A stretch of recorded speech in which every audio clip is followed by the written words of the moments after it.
Assalamualaikum warahmatullahi wabarakatuh. Murid-murid, kita bertemu dalam Sirah Darjah 3. Apa khabar? Sila buka muka surat 57 sebagai rujukan bersama.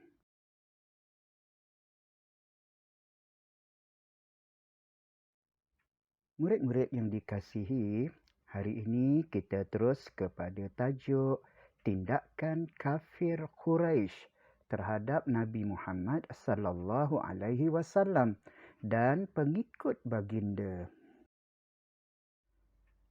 Oleh kerana masyarakat ataupun kaum kafir Quraisy tidak suka kepada ajaran Islam yang dibawa oleh Nabi Muhammad sallallahu alaihi wasallam, mereka telah melakukan pelbagai tindakan kejam terhadap baginda dan orang Islam yang bersama dengan baginda. Di antara tindakan tersebut ialah: pertama, tidak mengindahkan ajaran yang disampaikan oleh Nabi Muhammad.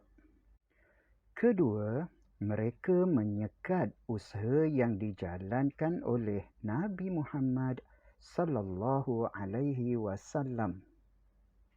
Ketiga, melakukan usaha-usaha menentang Nabi Muhammad sallallahu alaihi wasallam dan pengikut baginda. Mari kita lihat tindakan yang mereka lakukan. Murid-murid, tindakan pertama, mereka tidak mengindahkan ajaran yang disampaikan oleh Nabi Muhammad sallallahu alaihi wasallam. Semasa ajaran Islam mula berkembang, terdapat dalam kalangan orang Arab yang sudah pun mengetahui ajaran yang disampaikan oleh Nabi Muhammad sallallahu alaihi wasallam. Walau bagaimanapun, mereka tidak mempedulikannya kerana menganggap bahawa ajaran Islam tidak akan berkembang dengan lebih meluas. Tindakan yang kedua, menyekat usaha yang dijalankan oleh Nabi Muhammad sallallahu alaihi wasallam. Setelah mendapati ajaran Islam semakin berkembang, kaum Quraisy mula menyekat usaha-usaha dakwah yang dijalankan oleh Nabi Muhammad sallallahu alaihi wasallam. Sekatan tersebut bukan sahaja datang daripada kaum Quraisy, malah baginda turut ditentang oleh kaum keluarga sendiri. Di antara usaha kaum Quraisy dalam menyekat dakwah Islam ialah: pertama, mempengaruhi Abu Talib. Murid-murid, siapa dia Abu Talib itu? Abu Talib ialah bapa saudara Nabi yang menjaga Nabi, yang memelihara Nabi ketika datuknya ataupun setelah datuknya meninggal dunia.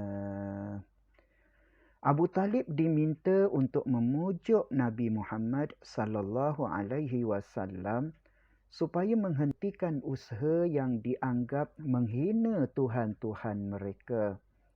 Murid-murid, Nabi mengajak menyembah Allah, tetapi kafir Quraisy menyembah berhala. Nabi Muhammad sallallahu alaihi wasallam juga diminta supaya tidak campur tangan dalam urusan keagamaan mereka.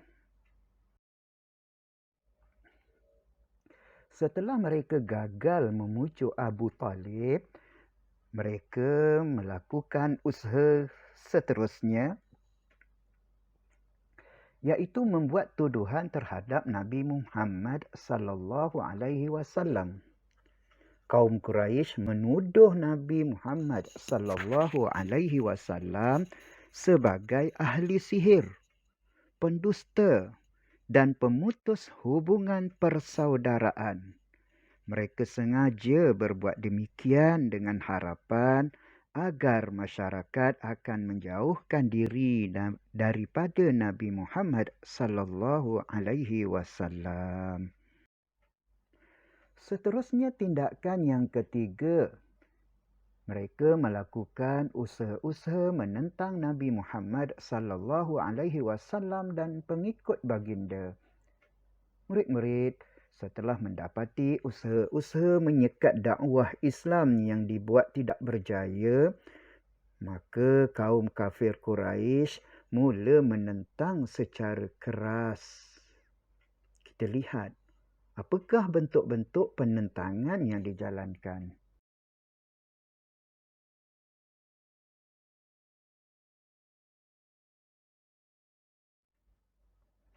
Murid-murid seterusnya mereka mengugut orang Islam. Orang yang menerima Islam dalam kalangan saudagar. Apa itu saudagar?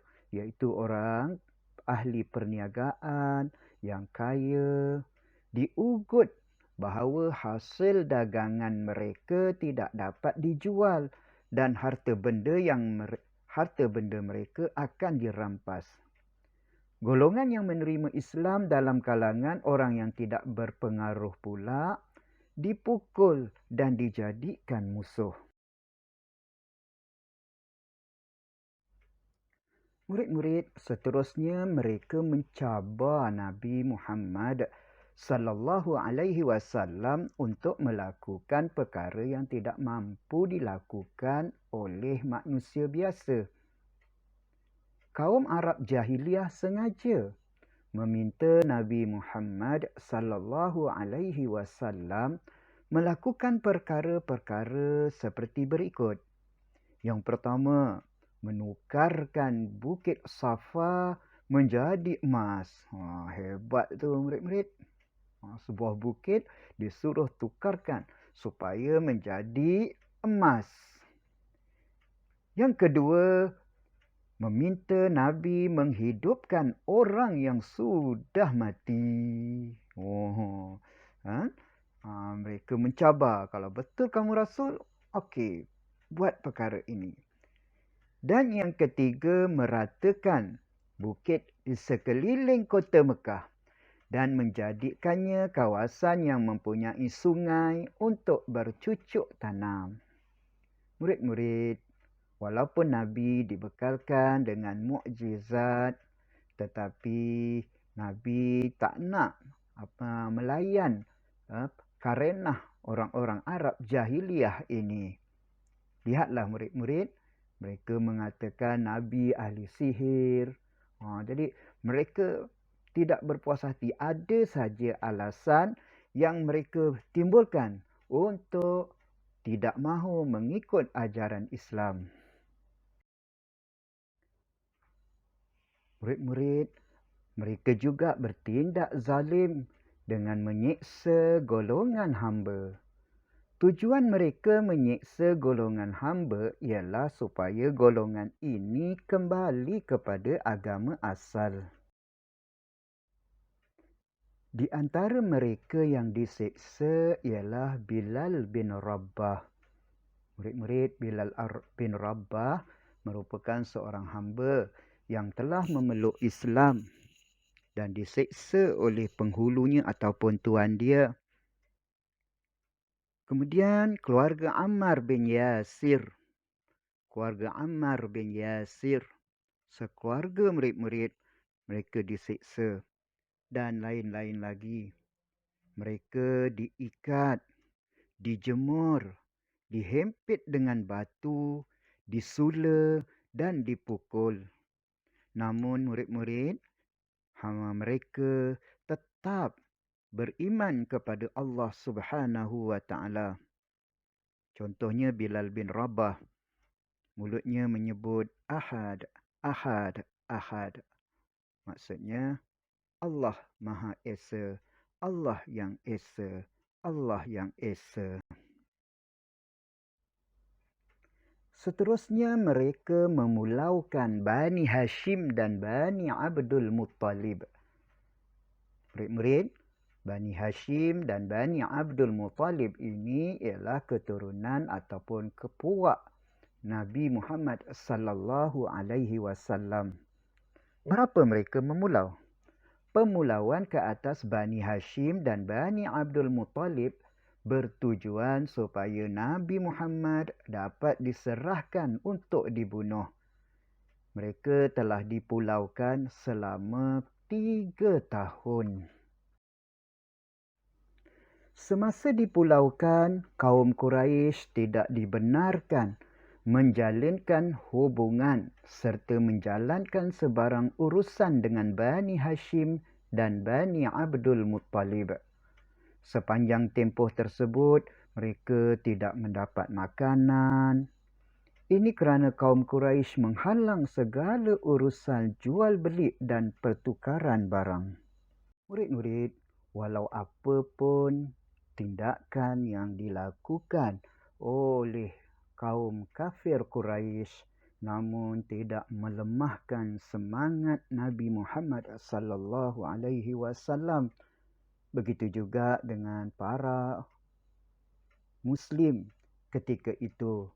Dan akhirnya murid-murid dengan keimanan yang kukuh, semangat yang jitu, kita lihat sehingga sekarang Islam telah tersebar dengan luasnya di dunia ini. Murid-murid, insya-Allah kita jumpa lagi di masa yang lain. Wabillahi taufiq wal hidayah. Assalamualaikum warahmatullahi wabarakatuh.